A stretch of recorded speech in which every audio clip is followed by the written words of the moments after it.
Hey guys, this is Tom from winrumors.com. I'm just going to take a look at the HTC TITAN today. So this is one of HTC's first Windows Phone 7.5 devices.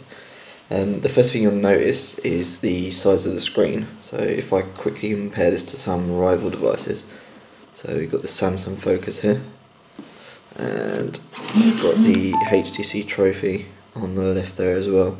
You'll see that the screen size is just huge. Sitting in the middle there.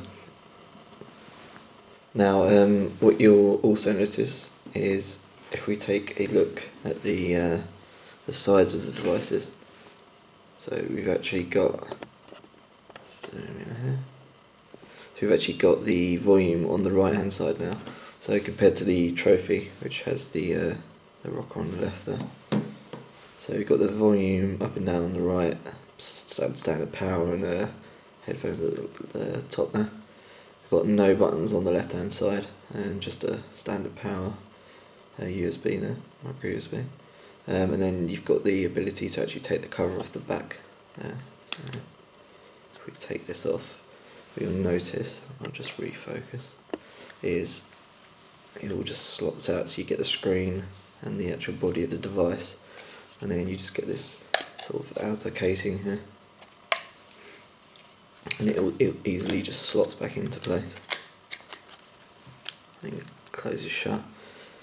So yeah, I mean the biggest draw to this device is just the screen size. It's 4.7 inch. It's not AMOLED, but I mean, let's just take a look at how it compares to the actual Samsung, which is AMOLED on the right here. So we just go into both and go back to the menu. I mean, the brightness of the Samsung, it's fairly bright. Let's just take the screen size, screen brightness down a little. It's on low, so that's as low as we can get. But I mean, you can see probably on the video here that the colours on the left are a lot more clearer.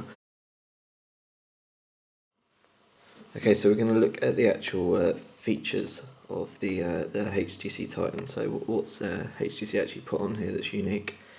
So first things first, we've got connected media, which basically allows you to get into any of the media that's on a device. You can actually access media servers that are available over Wi-Fi. We don't actually have any here, so we'll pop out of that. So just a sort of media hub really. You've also got the HTC Hub, which is the standard. You've got your stocks and the weather. So you've got stocks on the right here and news feeds. So that's sort of standard stuff, nothing's really changed there. You've also got HTC Watch, which will give you access to sort of the latest movie trailers, so it should come down now. You can go in and watch those. You've also got locations, which is HTC's own sort of mapping service, so that'll give you everything that's near. And you've also got the photo enhancer, so again that's another sort of standard app. Now what you may have changed from previous HTC models is you've actually got the specific HTC attentive phone settings in the main menu now.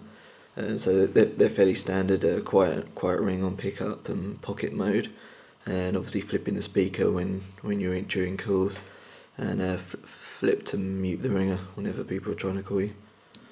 So fairly standard. And now on Windows Phone 7.5, obviously this is one of the new devices, so you've actually got the ability to do the internet sharing. So you can go in here, and this will turn on basically a Wi-Fi hotspot, so other devices will then be able to connect with that password to that particular broadcast, and you can set that up and change that and change the actual security on there as well. Okay, I just want to compare the actual speeds between these two devices. So the Focus was pretty much considered one of the fastest and best performing Windows Phone 7 devices. So let's just give that a go throughout the operating system.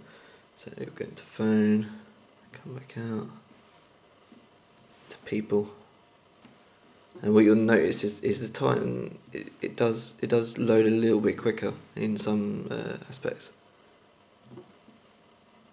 Let's just keep going.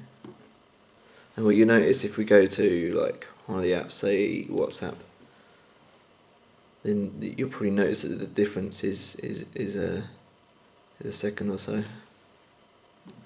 So let's try some games, and let's try putt and golf. So you can see the Titan's just a little bit quicker. I mean, overall it does feel a little bit zippier, but it's got a better processor on there, so that's probably the reasoning behind that. Okay, so one of the other new features of Windows Phone 7 is the camera at the front. So this particular device does have a camera right up the top there. It's just a 1.3 forward-facing camera. So you can see me on there. Now this is supported in obviously the camera app here, but third-party developers can actually switch on the support in their applications. So there isn't any that we know of apps that take advantage of that right now. There's supposed to be a Tango video calling application, but it's not available at the moment. Obviously Skype's coming, so maybe that will support it as well. So one of the advantages that HTC has over its rivals is great camera support. So if we go into the camera, and then what you'll notice in the settings is we've got panorama shot and a burst shot. So if we go into panorama shot, into here, and you can literally just create panoramas. So you take the picture and hold, and then you smoothly pan over to the right, and then it will prompt again for you to hold the picture. And you can keep going, and it'll eventually stitch all the pictures together. So you've got a bit of a panorama there. Now the burst mode is what you'd expect. So if we go in, this is like literally good if you need to take rapid shots. So it literally takes a bunch of different shots there.